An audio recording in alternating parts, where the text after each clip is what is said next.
என்னடா அது மண்டையில் ஏதோ கருமமாக தடவி இருக்கேன்னு பார்க்காதீங்க. இது வந்து வீக்கெண்ட்னால ஹேர் மாஸ்க் வந்து போடலாம் அப்படின்ட்டு தான் நான் வந்து ஒரு ப்ரிப்பேர் பண்ணி நான் போட்டேன். இது கண்டிப்பாக வந்து எனக்கு ஹேர் க்ரோத் ஆச்சுன்னா நான் வந்து உங்களுக்கு வந்து ஷேர் பண்ணுறேன். இது வந்து 2 வீக்ஸாக வந்து நான் போட்டுட்ருக்கேன். நல்ல ரிசல்ட்டாக தான் இருக்குது. ஃபைனலி நம்ம குளித்து முடிச்சுட்டு எங்கள் பெரியம்மா வீட்டுக்கு வந்து போயிருந்தோம். சரி அவங்கள பார்த்து ரொம்ப நாள் ஆச்சு அப்படின்ட்டு போயிட்டு அங்கேயும் வந்து நம்ம கொஞ்சம் நேரம் பேசிவிட்டு வீட்டுக்கு வந்தாச்சு. அதுக்கப்புறம் வந்து எங்கள் வீட்டில் வந்து மிரரை பார்த்திங்கன்னா கொஞ்சம் கேவலமாக துடைக்காமல் இருந்துச்சு. துடைக்கலாம்னு நினச்சேன், ஆனால் முடியல. அதுக்கப்புறம் வந்து ஃப்ரெண்ட்ஸோடு வந்து வெளியே கிளம்பிட்டேன். அதுக்கப்புறம் வந்து நிறைய அட்ராசிட்டிஸ்லாம் வந்து நடந்துச்சு. இந்த வீடியோவில் பாருங்கள்.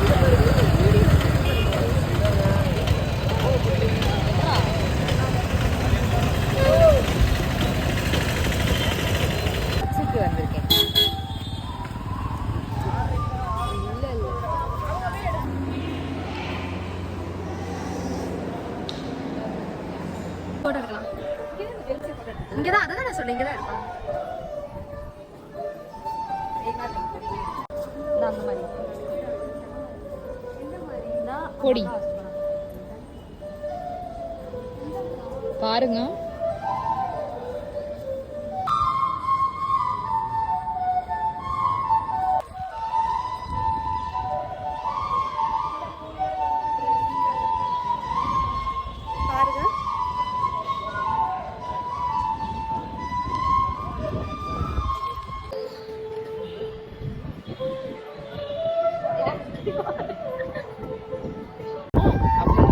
நீ எடுத்துருக்கணும் அதெல்லாம் பண்ணாது.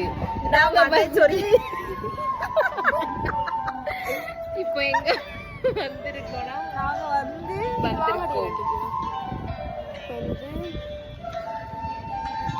கன்றாங்க நான் வந்து பிஸியா இருக்கேன். எங்கே வந்திருக்கோம் அப்படின்னா வந்து பெருமாள் கோயில் வந்திருக்கோம். வந்து உங்க பேரு வந்து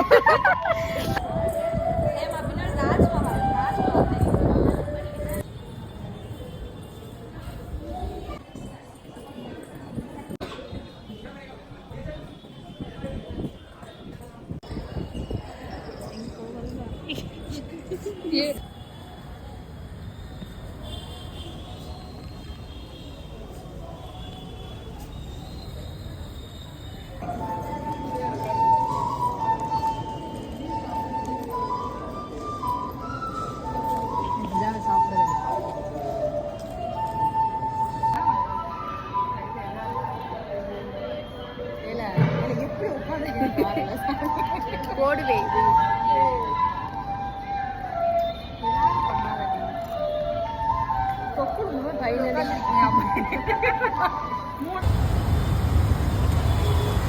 அது வேற வந்துடும். இதான் வந்து கேண்டிட் வீடியோவா? ஆமா, விழுந்துரும் முடியுமா? இவங்க வந்து ஏன் இப்படி வந்து சோகமாக இருக்காங்கன்னா வந்து ஒரு 300 வந்து வச்சுருந்தா என் ஃப்ரெண்டு. அதை வந்து நாங்கள் சரி சாப்பிட்லாம் ஏதாவது அப்படின்ட்டு நாங்கள் காலவாசலுக்கு வந்தோம்.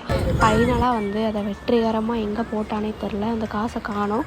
வீட்லேயும் கேட்டா அவங்க அம்மாட்ட. ஸோ வந்து அதை எங்கே இருக்குன்னே தெரியல. சரி அப்படின்ட்டு இருந்தாலும் எங்கிட்ட இருந்த காசை வந்து வச்சு நாங்கள் வந்து மோமோஸ் வந்து வெற்றிகரமாக சாப்பிட்டாச்சு. இது வந்து இந்த காசை கொடுத்தது மஞ்சு. ஸோ மஞ்சு வந்து ரொம்ப நன்றி. அதுக்கப்புறம் வீட்டுக்கு வந்தோடனே எங்கள் அக்கா பசங்கிட்ட இந்த லைட்டை வாங்கி விளாண்டு இந்த வீடியோ முடிச்சாச்சு சிறப்பாக.